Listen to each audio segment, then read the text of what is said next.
আসসালামু আলাইকুম। সবাইকে শুভেচ্ছা জানাচ্ছি আমাদের আজকে আরো একটা নতুন ভিডিওতে।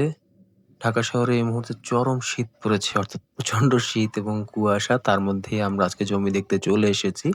আজকে আমরা আবারও চলে এসেছি আরশিনগর মধ্যেরচর মুন সিটির ভিতরে একটা জমি দেখাতে। আ এই জমিটা খালের পাশে পড়েছে। তবে এই ভিডিওটা দেখার আগে সেই সকল জ্ঞানী ব্যক্তিদেরকে বলবো অবশ্যই খালের পাড়ের জমি কেনা যায় যদি সেটা নকশায় অন্তর্ভুক্ত থাকে। তো আমাদের এই যে জমিটা এখন দেখাচ্ছি, এটা যারা কিনবেন তাদেরকে আমরা সম্পূর্ণ ভরাট করে দেব।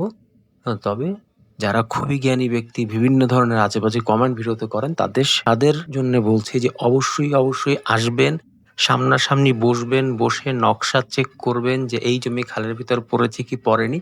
তারপরে বাদবাকি কথা বলবেন। তার আগে শুধুমাত্র ভিডিও দেখে খালে নিয়ে যাবে, খালের জমি সরকার এই করবে, এই কথাগুলো দয়া করে কেউ বলবেন না। কারণ আশেপাশে এই মাপের ভেতরই বাড়ি আছে। অর্থাৎ আমি এখন যে প্লটটা দেখাচ্ছি এর ঠিক অপোজিট সাইডেই সেইম মাপের প্লটে অলরেডি বাড়ি করা আছে এবং আশেপাশে যদি দেখেন দেখবেন সবাই দেয়াল দিয়ে সীমানা করে রেখেছে। তো এই জমিটা যেহেতু নিচু আমরা এটা ভরাট করে দেব। যিনি বা যারা কিনবেন তাকে ভরাট করে আমরা দেয়াল তৈরি করে দেব। সেভাবেই আমরা কথা বলবো। ৩ পর্চার জমি, ব্যক্তিগত মালিকানার জমি। হ্যাঁ?